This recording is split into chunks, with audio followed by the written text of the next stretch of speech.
Good evening to all. చాలామంది ఉపాధ్యాయ మిత్రులు DSC ఎఫ్ఆర్ఎస్లో leave ఎలా అప్లై చేసుకోవాలి, ఆ అప్లై చేసుకున్నటువంటి లీవ్ని ఎవరు అప్రూవ్ చేస్తారు, ఎలా చేస్తారని అడగడం జరిగింది. కాబట్టి దానికి సంబంధించిన వీడియో. ముందుగా హౌ టు అప్లై లీవ్ ఎలా అప్లై చేసుకోవాలి, దానికోసం ముందుగా క్రోమ్ని క్లిక్ చేయాలి. క్రోమ్లోకి వెళ్ళి డిఎస్సి ఎఫ్ఆర్ఎస్ అని టైప్ చేస్తే ఇలాంటి సర్ఫేస్ అనేది వస్తుంది. ఇందులో డిఎస్సి ఎఫ్ఆర్ఎస్పై క్లిక్ చేయాలి.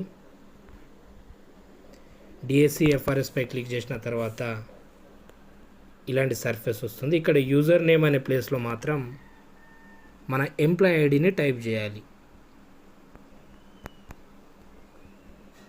పాస్వర్డ్ వచ్చేసి అందరికీ సమానమే, అందరికీ ఈక్వల్ ఉంటుంది. స్టాఫ్ @1 2 3. డిపార్ట్మెంట్ ప్లేస్లో Telangana state board of school education click చేయాలి. అదేవిధంగా ప్లీజ్ ఎంటర్ క్యాప్చా ప్లేస్లో పైన ఉన్నటువంటి ఆ డిజిట్ని, ఆ లెటర్స్ని టైప్ చేయాలి. 231L. దెన్ లాగిన్ చేసిన తర్వాత మీకు ఎలాంటి లీవ్ అనేది అవసరం ఉంది అనే దానికి సంబంధించి ఇక్కడ ఉంది సెలెక్ట్ టైప్. దానికంటే ముందు apply leave, select leave type, which type of leave you want అనేది ఉంటుంది. ఎలాంటి లీవ్ మీకు కావాలి, క్యాజువల్ లీవా, హాఫ్ డే సిఎల్ఆ, ఆప్షనల్ హాలిడేనా, లోకల్ హాలిడేనా, చైల్డ్ కేర్ లీవా, సిసిఎల్ లీవా, మెడికల్ లీవా, హెచ్పిఎల్ఆ, ఈఎల్ఆ, ఓడీనా, ఈఓఎల్ఆ, అబ్రాడా, మెటర్నెటా, పెటర్నెటా, అబర్షనా, వివిధ రకాల లీవ్స్ అన్నీ ఉంటాయి. సో ఆ లీవ్ని క్లిక్ చేయాలి. సో నాకు క్యాజువల్ లీవ్ కావాలి. సెలెక్ట్ డేట్ ఫ్రమ్ డేట్, నాకు 11th నాడు క్యాజువల్ లీవ్ కావాలి కాబట్టి ఆగస్ట్ 11. టు డేట్ కూడా సేమ్, 1 డే లీవ్ అయితే మాత్రం సేమ్ డేట్ని క్లిక్ చేయాలి. రీజన్, రిమార్క్స్ ఏం చేయాలి, పర్సనల్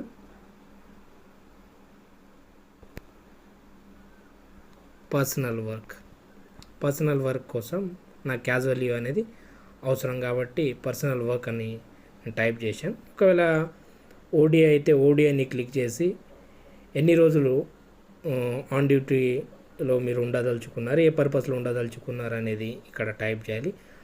2 days అయితే ఇక్కడ ఫ్రమ్ డేట్ నుంచి దాని తర్వాతి డేట్ని ఇక్కడ 2 ప్లేస్లో క్లిక్ చేయడం జరుగుతుంది. సో రిమార్క్స్ ప్లేస్లో ఏ పర్పస్లో కావాలో లీవ్ క్లిక్ చేసి దాని తర్వాత అప్లై అనే క్లిక్ చేయగానే ఆ లీవ్ అనేది అప్లై అయిపోతుంది. ఇప్పుడు అప్లై చేసుకున్నటువంటి క్యాజువల్ లీవ్ కానీ ఓడీ కానీ అప్రూవ్ ఎలా చేయాలి, దానికోసం సేమ్ క్రోమ్లోకి వెళ్ళి డిఎస్సి ఎఫ్ఆర్ఎస్ అని టైప్ చేయాలి. సో ఈ అప్రూవ్ అనేది హెడ్ మాస్టర్ లేదా కాంప్లెక్స్ హెడ్ మాస్టర్ లేదా ఎంఈఓ గారు చేయడం జరుగుతుంది లీవ్కి సంబంధించింది. దానికోసం ఇలా వస్తుంది సర్ఫేస్. సేమ్ డిఎస్సి ఎఫ్ఆర్ఎస్పై క్లిక్ చేయాలి. ఇక్కడ మాత్రం స్కూల్ యొక్క యూడైస్ కోడ్ అనేది ఎంట్రీ చేయాలి.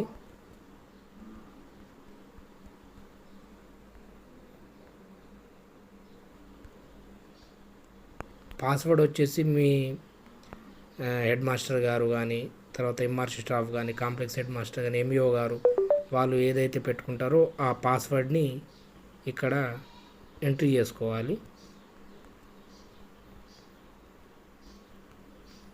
డిపార్ట్మెంట్ ప్లేస్లో Telangana state board of school education, enter the captcha C8HC, then login.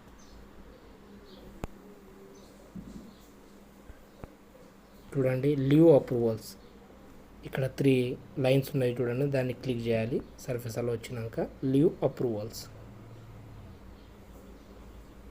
చూడండి ఇవ్వండి, నేను ఏదైతే లీవ్ అనేది అప్లై చేయడం జరిగిందో ఇక్కడ చూపెడుతుంది డిక్లైన్ లేదా అప్రూవ్ అయితే హెడ్ మాస్టర్ కానీ కాంప్లెక్స్ హెడ్ మాస్టర్ కానీ ఎంఈఓ గారు కానీ మీకు లీవ్ అనేది శాంక్షన్ చేయాలి అనుకుంటే ఇక్కడ అప్రూవ్ పై క్లిక్ చేయాలి. అప్రూవ్ చేయగానే దాని తర్వాత అప్రూవ్ అనేది అయిపోతుంది. సో అప్పుడు మనకు లీవ్ అనేది శాంక్షన్ అయినట్టు మిత్రులారా.